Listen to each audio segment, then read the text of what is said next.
DCB bank का quarter 3 का अगर परफॉर्मेंस देखेंगे तो ऑलमोस्ट सारे पैरामीटर्स पे इन्होंने डिलीवर किया है। इन्होंने टारगेट रखा था पूरे साल के लिए हमारा जो लोन बुक है अराउंड 18 से 20% के बीच में ग्रो होगा, and this is third quarter जब इन्होंने अपने पैरामीटर्स पे डिलीवर किया। लोन बुक का ग्रोथ 18% प्लस पे आया है।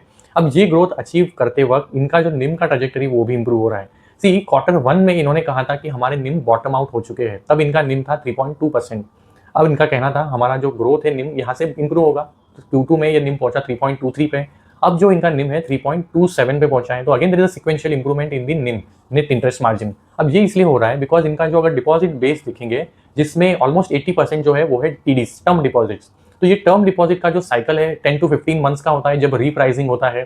तो रीप्राइसिंग का मतलब क्या है कि आरबीआई ने जो रेट कट किए हैं वो रेट कट आप कस्टमर का जो एफडी है उस पर भी पास ऑन कर देते हो, तो आपकी जो कॉस्ट है वो कम हो जाते हैं। और क्योंकि निम्स ऑलरेडी इनके जो यील्ड से क्योंकि ऑलरेडी रिप्राइसिंग काफी हद तक हो गया था, तो निम जो है ना वो एक्सपांड होना एंटिसिपेटेड था। तो वो रिजल्ट दिख रहा है, इनके निम्स जो है ना वो इंप्रूव हो रहे हैं, and as management guided the NIM trajectory is improving, तो विच इज गुड। एडिशनली इनका जो एसेट क्वालिटी देखेंगे 18 क्वार्टर लो पे है इनका जीएनपीए का नंबर आया है 2.72, जो सिक्वेंशियली वाई बेसिस इंप्रूव हुआ है। एनएनपीए अगेन 11 क्वार्टर लो पे है, वो भी इंप्रूव हुआ है, 1% के आसपास आया है।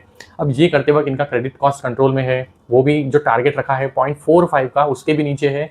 क्रेडिट कॉस्ट का नंबर आया है 0.37, तो एडी meaning you are doing lesser provisions, तो ये चीज़ ठीक रही है। एडिशनली स्लिपेज का रेशियो भी देखेंगे 18 क्वार्टर लो पे है, तो 3.04% का कुछ इनका स्लिपेज रेशियो आया है, which is telling you management has good confidence on the asset quality, जो आगे चलते हुए भी डिटोरेट होने का चांसेस कम है, एनपीए बनने का चांसेस कम है। अब पीएनएल देखेंगे तो इस बार का बॉटम लाइन का ग्रोथ 22% है, तो looks like there could be some problem. Operating leverage इनको मिला है बट थोड़ा छोटा रहा है, तो इस पे इस बार का जो प्रॉब्लम रहा है ना वो एक ही है कि इनको जो लेबर कोड चेंजेस इंप्लीमेंट हुए हैं फ्रॉम 1 नवंबर, जिसकी वजह से इनको वन टाइम हिट लेना पड़ा है ऑलमोस्ट 27 करोड़ का, जिसकी वजह से जो बॉटम लाइन का ग्रोथ है वो 22% का दिख रहा है। अब ये अगर वन टाइम हिट नहीं होता तो इनका जो बॉटम लाइन है पैट है वो होता ऑलमोस्ट 205 करोड़ का, एंड अगर उसको प्रीवियस Q3 से कंपेयर करेंगे तो वो ग्रोथ दिखता ऑलमोस्ट 35-36%।